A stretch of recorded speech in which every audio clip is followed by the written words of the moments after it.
तुम जिस रूप में मुझे देखते हो, जिस रूप में मुझे सोचते हो, मैं उस रूप में तुम्हारे पास होता हूँ। मैं वही रूप तुम्हारे सामने लेकर आता हूँ। अगर तुम पिता कहो तो मैं पिता के रूप में तुम्हारे सामने हूँ। तुम माता कहो तो मैं माता के रूप में तुम्हारे सामने हूँ।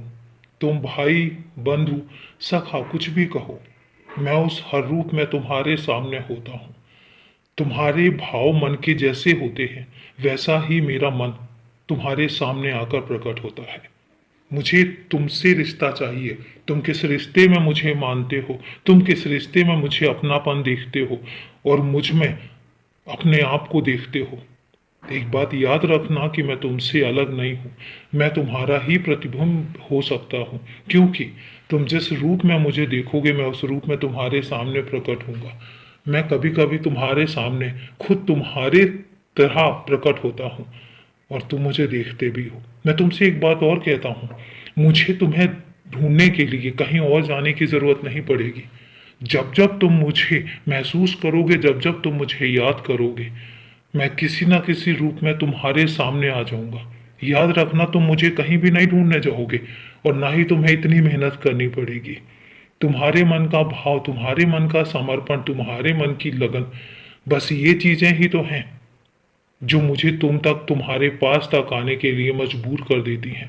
और मुझे कहीं भी ढूंढने नहीं जा पाओगे। जब भी तुम मुझे याद करोगे और जब भी तुम्हें लगेगा कि तुम अकेले हो रहे हो, तुम्हें सहारे की ज़रूरत है, तुम्हें किसी अपने की ज़रूरत है, तुम याद रखना कि मैं तुम्हारे पास एक पल भी गंवाए बिना बहुत जल्दी पहुंच जाऊंगा। और तुमने ये महसूस भी किया है। तुम्हें याद होगा, अभी जो नया साल गया है उसमें तुम्हें 1 तारीख को, तुमने याद है, मेरे मंदिर तक नहीं पहुंच पा रहे थे और तुम्हें लग रहा था कि मंदिर दूर है, तुम नहीं जा पाओगे, कुछ मौसम ऐसा है।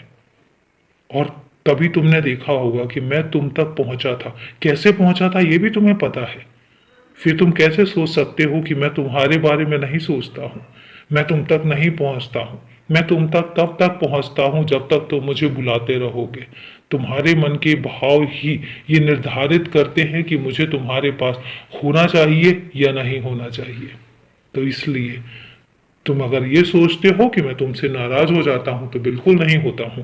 और अगर मैं तुमसे नाराज होता हूं तो मैं तुम्हें वहीं पर ही आदेश देता हूं कुछ चीजों को ना करने के लिए और कुछ चीजों को करने के लिए। लेकिन उसके बाद मैं नाराजगी नहीं दिखाता हूं, तुमसे खफा होकर कभी नहीं बैठता हूं और ना ही कभी होऊंगा।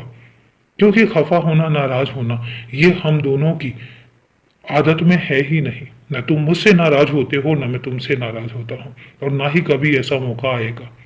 तो इसलिए हमेशा खुश रहा करो, हमेशा अपने काम में ध्यान दो और याद रखना, ये जो रास्ते हैं ये तुम्हें बहुत आगे तक लेकर जाएंगे। बस लगे रहो, खुश रहो, हमेशा खुश रहो।